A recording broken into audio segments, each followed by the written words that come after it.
Éalú is a short indie game made by Beyond the Bark, based on the ever-popular music video for Tomcat Disposables, sitting at 1.3 million views at the time of writing and sung by Will Wood.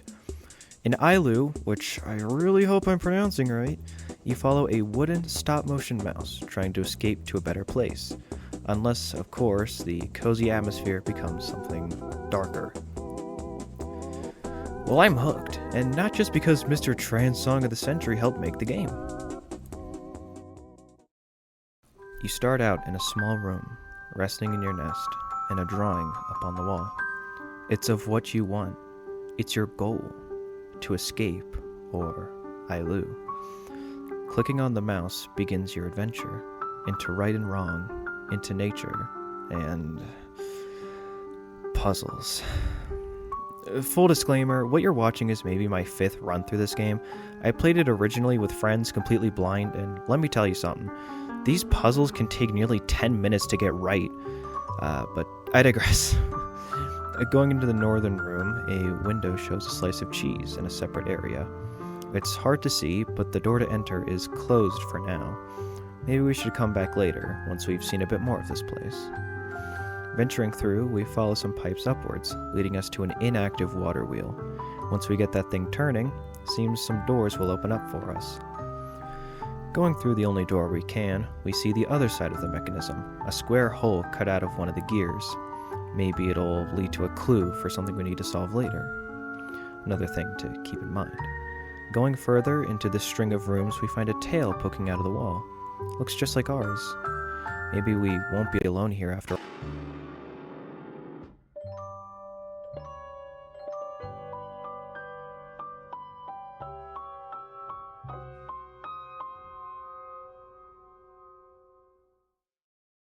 You start out in a small room, resting in your nest, and a drawing up on the... Hey, haven't we been here before?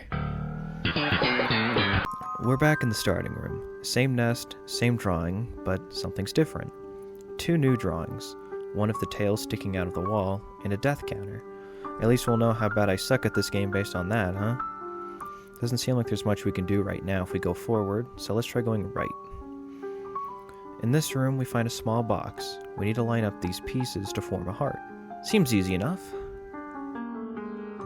Heh, looks like my awesome gamer skills unlocked us a couple new routes.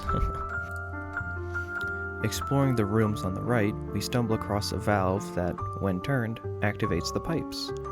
Let's see what the back of that wheel has on it. Surely it'll help our mouse escape. 2, 1, 0.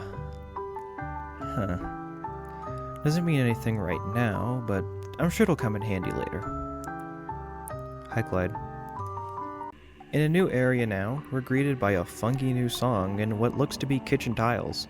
Our little friend likes this song so much, he skips a couple frames of animation. Hey, calm down, buddy. It ain't Mozart. Seriously though, I don't have many gripes with this game, but for some reason, sometimes certain animations just won't play or get skipped halfway through. It's not the worst thing in the world, there's definitely worse bugs that a game can have, I mean, just look at Security Breach. But it kind of takes me out of my immersion when it happens. It doesn't take away from the game so much for me, and it's probably just my computer being shitty as usual, but still. Oh, hey, a door. Looks like we need 40 cheese to open this bad boy. We'll just grab cheese as we see it, I guess. Making our way back out, we go north again, finding a clue. Another puzzle, some cheese that... Hey, I ate the cheese, didn't I? Ah, whatever. There's an alligator in the adjacent room that doesn't let us eat more cheese. Trust me, I tried. Going back to the crossed paths from earlier, just before that box, we go the other way and find a bolt we can turn. Maybe that unlocks...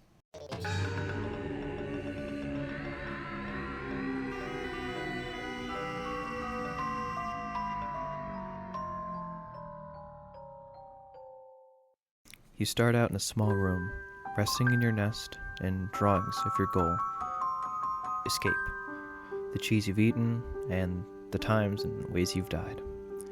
Let's get moving. Solving the heart puzzle again, we go south this time, avoiding the watermill stopcock entirely. Stop. Going south, we get a new song and new floors, just like last time. This is one of my favorite tracks from the OST and one of my favorite areas too. You'll see why soon enough. Exploring around a bit further, we find some clues for other puzzles and a ball sitting atop a bridge. How cute!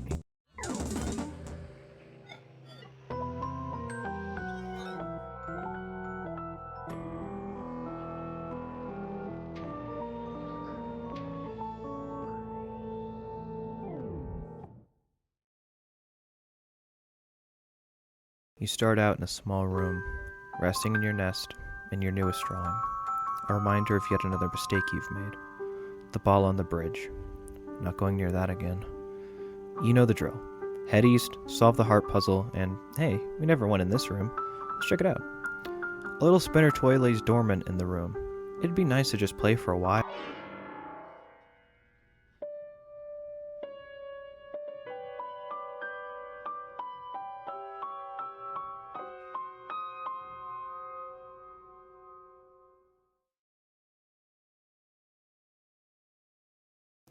You start out in a small room, jolt awake, and waste no time.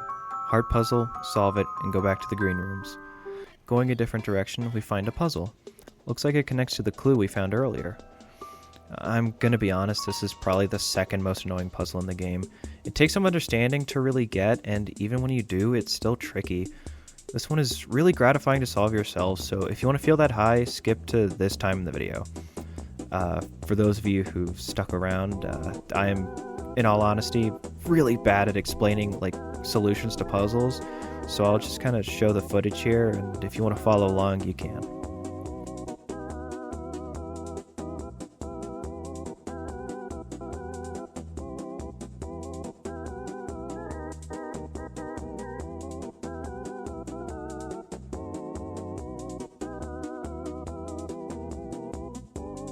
Did you solve it? Good. Let's head south. Down here, we find a wheel we can spin. This one's safe, I promise. It doesn't do anything, really. It's just a nice little toy. Going to the door east this time, we make our way down, foliage filling each room more and more until we reach a locked door. Looks like there's 6 puzzles to solve. We've seen where 5 of them are, so this won't be too much of a hassle. Maybe that last puzzle is in the other room? Hey, a small door. Maybe we'll see other mouse in our other house.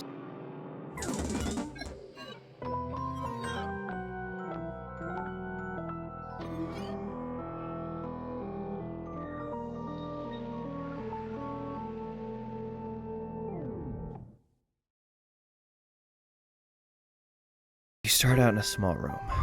Or maybe that door will lead to a grass monster killing you. Great. We know our goal now, let's just get this done. Slowly, we solve each puzzle.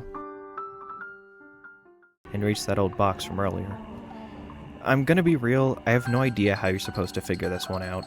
I think the solution is broken up into 2 different clues that you have to put together, but honestly, I just brute force this one because I'm about as smart as a dried up marker. In one of the rooms we unlocked, we find a little honeycomb mirror we can play with, and in the other room, well, it's dark, dirty, alone. The only source of light is from above, following you as you move. What seems to be aged glue has dripped down the sides, covering the top of this area and concealing it in shadow.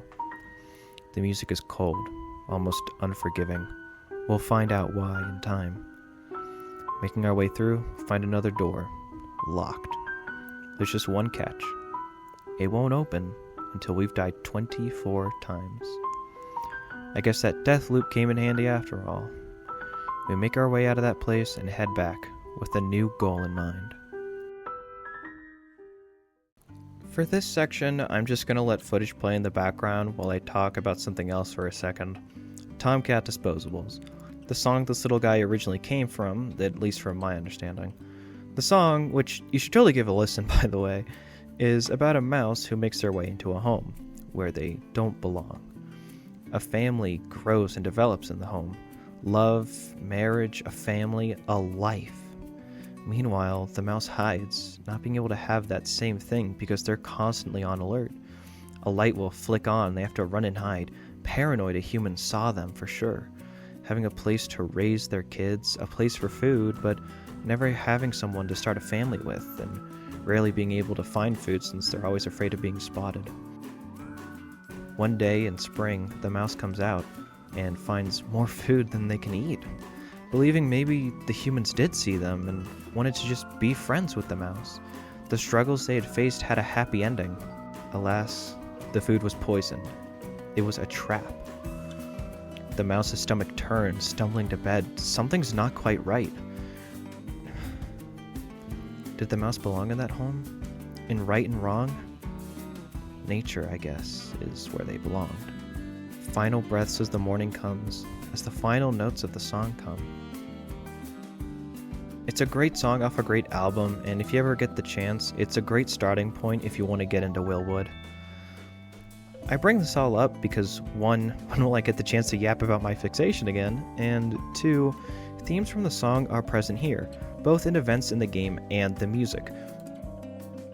Motifs from Tomcat Disposables are all over the soundtrack for Éalú. The events mentioned before are things such as the rat tail we saw at the start, our mouse thinking they found someone to mate with, or things such as mouse-sized bridges and toys, almost too good to be true, maybe a gift or some sort of peace treaty. But, of course, this is because they are too good to be true. The only good things you can mess with are a mirror and a spinny wheel. Those are the only non-essential items that you can mess with in this game without dying. Wow, look at all those deaths, huh?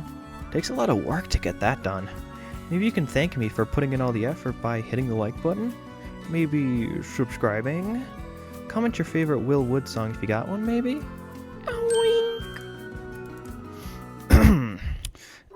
Back to the game, however, you can see we're almost at the 24 deaths needed. It's not easy to get this many, by the way. There's only 6 or so ways you can die in this game, so if you want to open that door, you have to make an actual effort to die. It won't happen 24 times by pure chance. Around the 15th death, I started questioning myself if this was even worth it, and then I had to reassure myself that yes, whatever's on the other side will be worth it. It's going to benefit me in the long run. I just have to keep going. Finally, at 24 deaths, we can head back to that door. Cold and as heartless as last time we were there.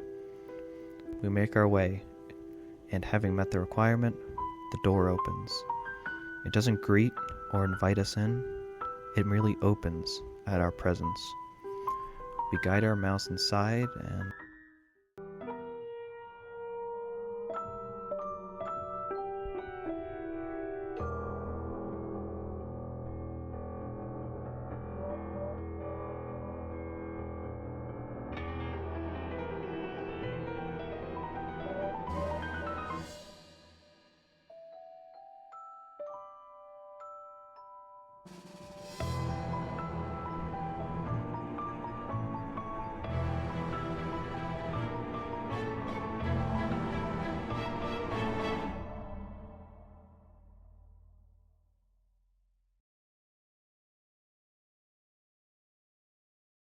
we die. Not our mouse, but us, the player. We die. When we enter through the door, our mouse sees the dead bodies of those before it, just like how the cheese slowly piled up in that other room as we ate more and more. Here, the dead bodies of previous runs lay dormant until they come together to form one big consciousness. We see this monster extend an arm out to our mouse, but it doesn't attack. Instead, giving it affection, caring for it. Our mouse runs under the creature for cover as it turns to look at us, pointing. This creature, this living mass of what once was alive and is reborn, is not the monster as we'd once seen it to be mere seconds ago, but we are. The player, if they choose, is the true monster of this game. Remember how I said you had to work to die this many times? How it won't happen naturally as you play the game? You have to choose to do this. You choose to kill your mouse over and over, subjecting them to near endless torment just to open a door, because we, the player, believe it will benefit us to harm this mouse instead of helping them. killing the mouse became the player's goal the second curiosity got the better of them. But what about the mouse's goal? Escaping. That's where the second ending comes into play. You start out in a small room, resting in your nest, and a drawing up on the wall. It's what you want. It's your goal. To escape. And this time, you're going to see that through. If you want to beat this game, you have to map every room. And I don't mean that as an exaggeration. You have to memorize the location of each puzzle room adjacent to one another for the final puzzle. Remember, 6 have to be completed to open that final door. First, the hearts, then the faucet, then up toward the map room. I never mentioned this until now because the map room is only important if you really wish to get out.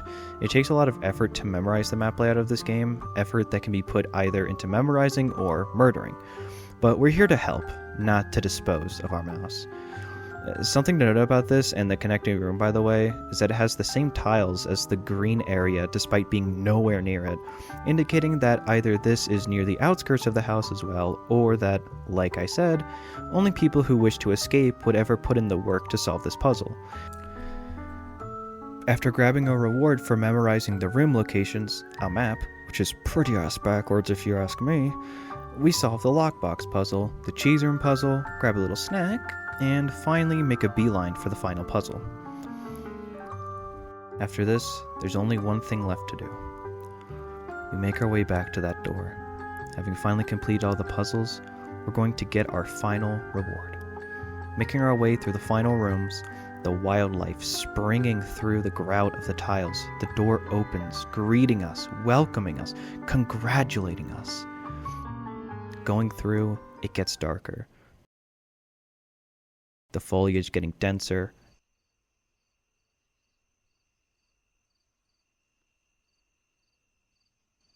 Crickets' chirps getting louder.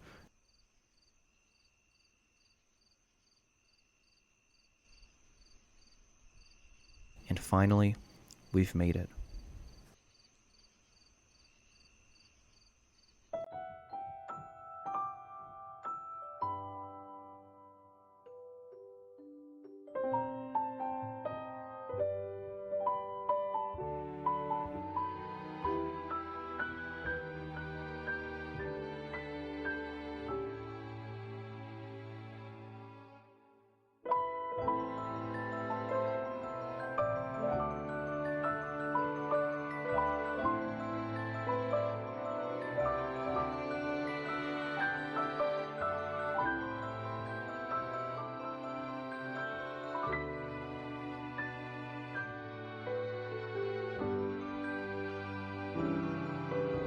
Éalú is a game that is willing to tell a story if you're willing to listen. In all honesty, I didn't have fun playing the game until I got the bad ending, which is the first one that I got. That's when I realized that this isn't about playing a game, it's about telling a story, if anything. And even then, it's a simple and sweet story, but it's still one that pulls at my heartstrings. And maybe that's because I have a deeper connection to this music and this game and the creators behind it, and maybe that's why I care about this game so much. And maybe that's why I took the time to make an entire video about this game. And for all the small little flaws and all the small little quirks it has, it's one of the best games I've ever played. If you have a couple dollars to spare and would like to support something like this, Éalú is obviously still up on Steam.